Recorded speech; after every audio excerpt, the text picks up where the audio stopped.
Hi guys, and welcome to the radiocontrol.co.uk YouTube channel. Today we're talking about how to jump and land an RC car perfectly every single time.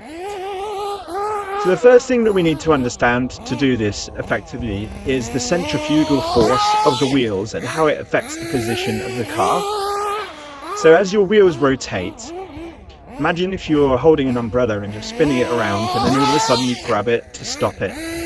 That force of the umbrella's momentum will go through your wrist and force your wrist to turn. So that kind of explains how the wheels affect the position of the car.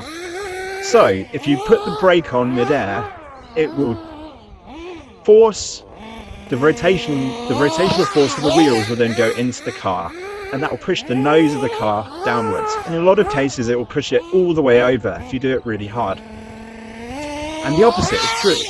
So if you come off the edge of a jump and you're accelerating, typically what you'll see is the nose of the car will raise. So what we can do is use the throttle and brake in order to control the position of the car, which is really useful in getting a perfect landing. So the technique I typically use is to have a gentle acceleration off the top of the jump, and that will bring the nose up slightly, typically, if you're doing it enough. If not, you land perfectly without it. You're just without the brake at all. And if it starts lifting the nose too much, you just nudge your finger forward on the trigger, and that will bring the nose back down. And you can do that pretty much last minute, and it will bring that nose down.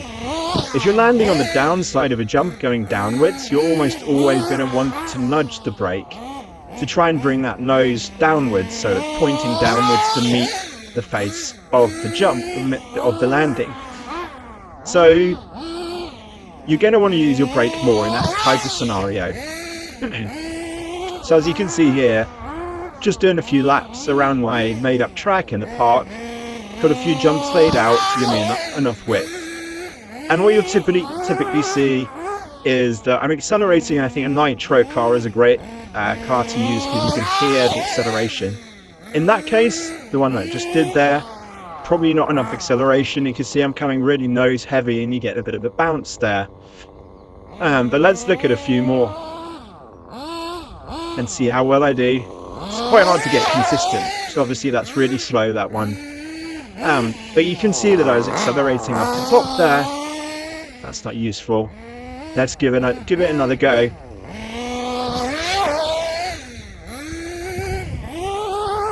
But I think the bigger and longer you get these jumps, the more important this becomes on sitting on the accelerator, on the throttle, to keep those wheels spinning, because they really help keep the car stable as they spin, and it gives you that ability to hit the brake. That's another nose heavy, not enough throttle.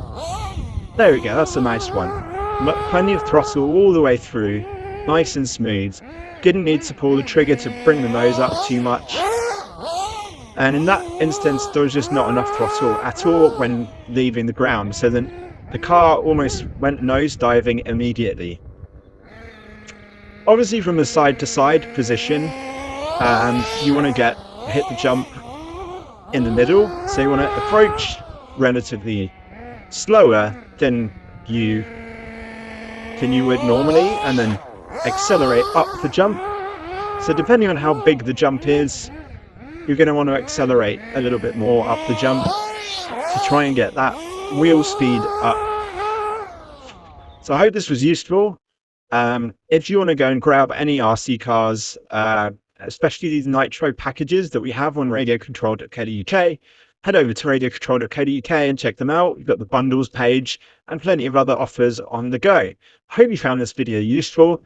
Have a good day.